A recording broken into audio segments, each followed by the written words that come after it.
Okay, sorry y'all. I have to use this camera for a while until I can get a new one. But anyhow, with the pain and the bleeding being so bad, I was scared to get up and get dressed and go to bed. I was scared that I was going to bleed everywhere, and I didn't want my husband to have to clean that up. But so I sat on the toilet until my water in the shower would warm up. I was just sitting there trying to breathe through the pain, and I heard plop, plop, plop from the blood clots. And I'm extremely sorry if this is too much information, but I do want to get it out there so if other people are going through the same thing. But in the midst of that, I all of a sudden felt really nauseous and really lightheaded. So I decided to get in the tub because I was scared to move. I was scared to go to the bedroom and wake my husband up. I was scared I was going to pass out. So I got in the tub. In case I did pass out, I would be laying in the bathtub with no water running, nothing, no water in the tub, just pass out. Instead of passing out on the toilet, hitting my head on the counter or the wall or the tub, which is all right beside the the toilet. But so I get in the tub and I'm trying to breathe through the pain. I start calling for my husband, and in the midst of me calling for him, I end up throwing up. All I was throwing up was clear liquids because I hadn't eaten anything since probably like 10 that night. Because after 12 o'clock, until your procedure, you're not supposed to eat anything or drink anything. So all I was doing was throwing up saliva. Well, after me beating on the wall, my husband finally wakes up. He's a hard sleeper anyhow, and he was so tired. He had been up with me through the whole thing, everything. So he gets up, he comes running in, and I tell him, I was like, babe, I seriously think I need to go back to the emergency room. I think I'm dying. It was that bad, I thought I was dying. He ended up giving me some ibuprofen. We was going to try to tough it out until 11 o'clock. He gives me some ibuprofen, well, 800 milligram ibuprofen. And I drink just enough water to get that down because I'm not one of the types of people that can swallow pills without medicine. So I drink without water, excuse me, not without medicine. I drink enough water to get the pill down, and I lay there for probably about another hour and a half until it starts easing off. Then he gets up and he's sitting in there with me the whole time. He gets up and goes and gets my heating pad and gets it ready. I get dressed since I'm eased off a little bit and go lay on the heating pad, and I finally fall back asleep. Well, probably 5:30, 6 o'clock, the hospital calls and they're like, we need you in now. I was like, okay, what's going on? They was like, we needed to go ahead and do a DNC. They had found something they would never tell us. I think they're supposed to be telling us at my follow-up appointment.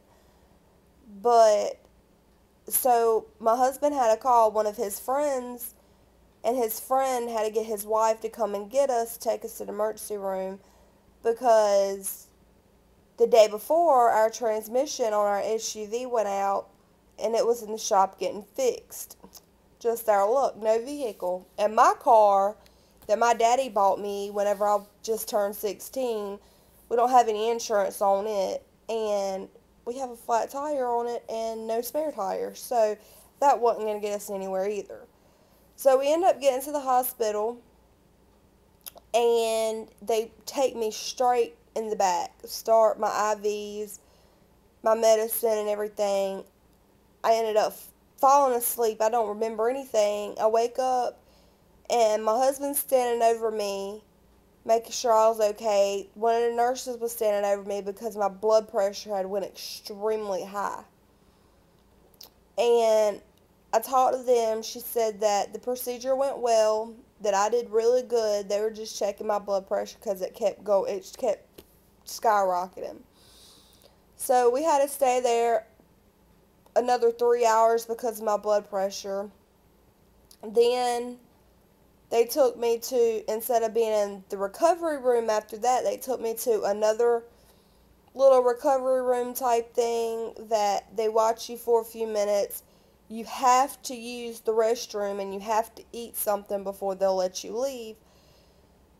So the doctor came in and he was like, do you have to use the restroom, because we can't let you we can't let you leave unless you go to the restroom and you eat. I said, well, you give me the restroom, you give me some food, and I can do both of them, considering I've been holding it this whole time thinking that y'all wasn't going to let me use the bathroom, and I'm starving. I haven't eaten since 10 o'clock the following night, before 10 o'clock the following night. So I ended up going to the restroom, ended up eating, they discharged me, we get home. My husband gets a call saying our SUV's ready, so he goes and picks that up really quick. I ended up they gave me some oxycodone, some 850 milligrams of ibuprofen, and some other pill. I don't remember what it was, but the name of it, I don't remember what the name of it was, but it was only 4 little pills to help my bleeding taper off. But they gave me all of those, and everything went well after that. I recovered extremely well, quicker than what we thought I would. Um, I was sore. I was extremely sore. But they said that was to be expected. Um, my husband was wonderful. He cleaned the house. He literally waited on me hand and foot like he was my maid, and I felt so bad. I wanted to get up and help him so bad. But my recovery went well. Tomorrow will be 2 weeks of my recovery. No backfalls or anything. I have an appointment on June the June the 14th, I believe it is. The 14th or the 15th for a follow-up with my OB. She's going to check and make sure everything's okay. And then we're going to go from there. They're going to take some tissue samples from my husband and I both and see if they can't detect what keeps causing the miscarriages. But with it being in the first trimester, there's possibilities beyond possibilities. But as of right now, we're just taking it slow. It's only been 2 weeks since the DNC, well, a day shy of being 2 weeks from the DNC. The doctor did tell us that we could start trying immediately, but then we could wait. That she would suggest if we waited for up to 4 months, but 4 months, that's not going to work because my husband's going to be gone, which I'm probably moving back to South Carolina whenever he leaves to be with my mom, because I need to be with her. She needs to be with me right now. We need each other while my husband's in Afghanistan. But we're just basically leaving it in God's hands right now. If it's meant for us to get pregnant again, we will. If not, then we're going to go back on the trying to conceive whenever he gets home, like hardcore like we were. Like charting, temperature, ovulation tests, stack up on ovulation tests and pregnancy tests, all that. We'll start that again whenever he gets back from deployment. But that's about all for that. If y'all have any questions at all, please let me know. I'll respond to you as soon as I can. Any questions about the miscarriage, the DNC, being a military spouse, if any of y'all out there is military spouses and is currently have gone through, or fixing to go through a deployment. I'm an expert on that now after our first one. Anything. And if y'all have any advice for me to make my videos better, please let me know. I'm actually going to start doing my videos again. I promise. I need to stop saying too. But that's about all for now. I might give y'all another tour of my house since it looks different and delete the old one. Then again, I might not. Just depends on who actually cares to see it because I don't want to bore everybody to death.